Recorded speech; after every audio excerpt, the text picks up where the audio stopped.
ওসমান হাদি গুলিবিদ্ধ হয়েছেন। আমরা জানি তিনি ঢাকা ৮ নির্বাচনী এলাকায় স্বতন্ত্র নির্বাচন করছেন এবং এক ধরনের অভিনব প্রচারণা আমি প্রায় দেখি তিনি ফেসবুকে আপলোড করেন, কোনো পোস্টারিং করছেন না। তিনি নিজে যান, ফজরের নামাজের পর থেকে বিভিন্ন অলিতে গলিতে ঘুরে বেড়ান। খুবই মর্মান্তিক ঘটনা এবং সোফার আমরা যা জানতে পেরেছি, পত্রপত্রিকায় দেখলাম তার গুলি বাম কানের নিচে বিদ্ধ হয়েছে। এটা খুবই ডেঞ্জারাস জায়গা এবং চিকিৎসকরাও বলছেন তার অবস্থা আশঙ্কাজনক। প্রাথমিকভাবে আমরা হাদির জন্য প্রার্থনা করি, আমরা আন্তরিকভাবে প্রার্থনা করি হাদি ফিরে আসবেন এবং খুব খারাপ কিছু হবে না। ফিরে এসে তিনি আবার এই নির্বাচনে অংশগ্রহণ করবেন। তিনি যে নতুন ধরনের রাজনীতি দেখাতে চাইছেন, সে রাজনীতির সাথে বিশেষ করে প্রচারণার নতুন ধরন শুধু না, তার রাজনীতির যে ধরন আছে তার সাথে আমাদের অনেকের দ্বিমত থাকতে পারে। আমার নিজেরও দ্বিমত আছে, তার প্রকাশভঙ্গির সাথে অনেকের দ্বিমত থাকতে পারে, আমারও আছে। কিন্তু এই রকম বিভৎস কোনো ঘটনা বাংলাদেশে ঘটা আমরা কোনোভাবে নিতে পারি না। হাদি ফিরে আসুন, আমরা প্রার্থনা করি যার যার জায়গা থেকে, এবং তিনি আবার নির্বাচনী প্রচারণায় অংশগ্রহণ করুন স্বতঃস্ফূর্তভাবে, আরও বেশি শক্তি নিয়ে আমরা সেটা চাই। কিন্তু একটা বিপদের কথা একটু বলে রাখা দরকার। আমাদের দেশে যা হয় আর কি, এ ধরনের একটা ঘটনা ঘটার পর, এমনকি উনি ঠিকঠাকভাবে ফিরে আসলেও এই কাজটা কে করেছে এটা নিয়ে চুলচেরা বিশ্লেষণ শুরু হবে, হওয়া উচিত। এটা ভয়ঙ্কর একটা ঘটনা।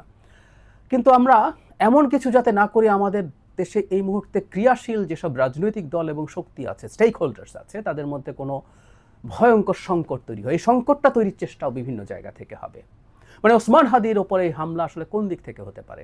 আমরা যদি ওসমান হাদির বক্তব্য কর্মকাণ্ড দেখার চেষ্টা করি, তিনি এই গণ অভ্যুত্থানের খুবই গুরুত্বপূর্ণ ভূমিকা পালন করেছেন।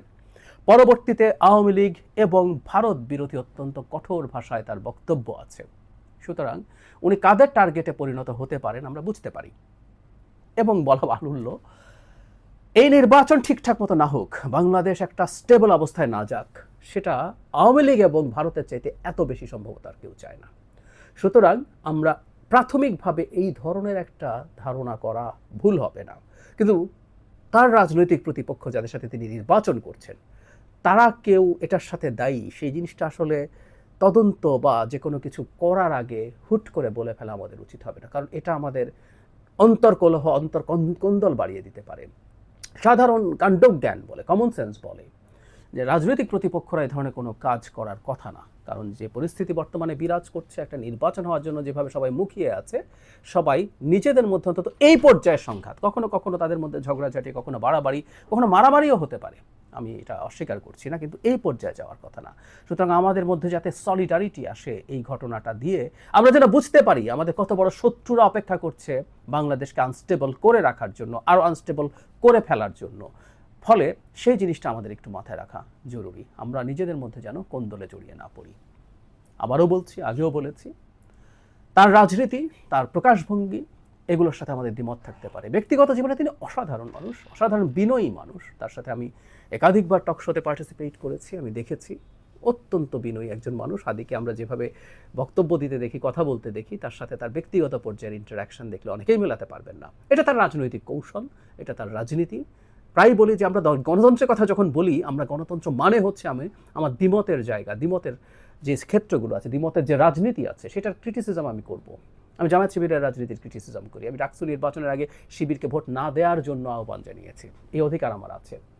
কিন্তু তারা যখন জিতেছে, আমি তাদেরকে অভিনন্দনও জানিয়েছি। ঠিক একইভাবে ওসমান হাদির যে রাজনীতি, এক ধরনের ডানপন্থী পপুলিস্ট রাজনীতি, আমরা এভাবে যদি এটাকে ডিফাইন করি, এটা একটা গ্লোবাল ট্রেন্ড। হাদি আসলে সেটারই একটা প্রোডাক্ট বলে আমি মনে করি।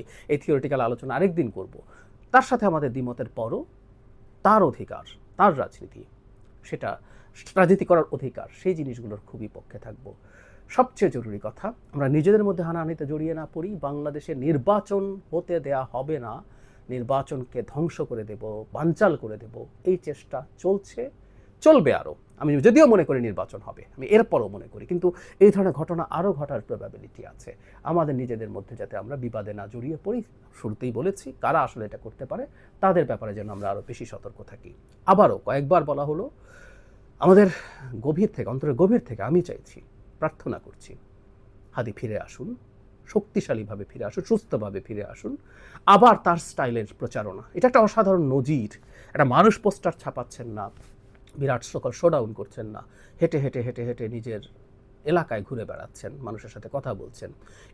এই রকম প্রচারণায় আমরা ভবিষ্যতে চাই, যেখানে কোটি কোটি টাকা ছাড়াও একজন মানুষ নির্বাচিত হতে পারেন।